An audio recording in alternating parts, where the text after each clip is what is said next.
दोस्तों, देश के गृह मंत्री अमित शाह ने एक बार फिर घुसपैठियों को कड़ी चेतावनी दी है। उन्होंने घुसपैठियों पर साफ साफ कह दिया कि भारत कोई धर्मशाला नहीं है। अगर कोई भारत में आना चाहता है तो वैध तरीके से पासपोर्ट और वीजा लेकर आए। घुसपैठियों के लिए भारत में जगह नहीं है।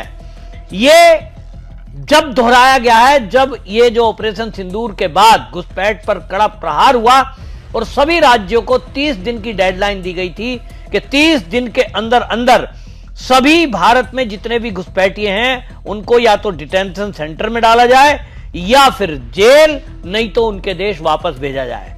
चौथी जगह उनके लिए नहीं है। इसके बाद पूरे देश में ड्राइव चलाया गया। जहां जहां भारतीय जनता पार्टी की सरकारें हैं, उन राज्यों की सरकारों ने तो तेजी से इस पर काम किया।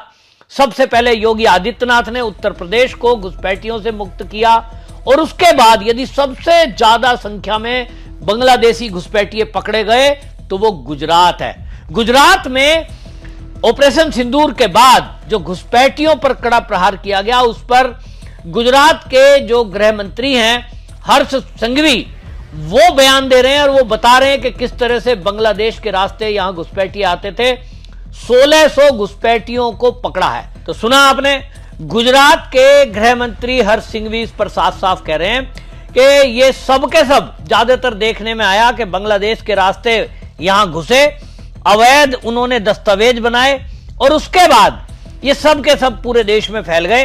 हर्ष संघवी कहते हैं कि सरकारी दस्तावेज के अनुसार उनमें से ज्यादातर घुसपैठिए मुख्य रूप से पश्चिम बंगाल के अलग अलग जिलों से हैं। हम पश्चिम बंगाल पुलिस के संपर्क में हैं और हमने संबंधित जिला प्रशासन से संपर्क करके हमारी टीम वहां गई। 2 दिनों से पश्चिम बंगाल से आने वाली हावड़ा एक्सप्रेस और बांग्लादेशी घुसपैठियों को पकड़ा जा रहा है। हावड़ा एक्सप्रेस से बांग्लादेशी घुसपैठियों को पकड़ा जा रहा है। मतलब वहां वो सीधी बात है कि आप कह रहे हैं पश्चिम बंगाल से आए हैं, सबके पास वही आधार कार्ड है, सबके पास वही फर्जी है। आपको बताऊं, गृह मंत्री अमित शाह ने संसद के अंदर जब मार्च में सदन चल रहा था, उस समय अप्रवास और विदेशी विषय विधेयक पर जब चर्चा चल रही थी, उस समय संसद में बोला है। उन्होंने कहा कि जितने भी घुसपैठिए देश के अंदर पकड़े जाते हैं, ज्यादातर के पास 24 परगना वेस्ट बंगाल के आधार कार्ड होते हैं, उनके पास मिले हैं। अब गृह मंत्री हैं देश के, उनके पास तो पूरे देश की जानकारी है, गुप्तचर एजेंसियों की जानकारी है, और अगर वो संसद में खड़े होकर बोल रहे हैं तो समझिए विषय कितना गंभीर है।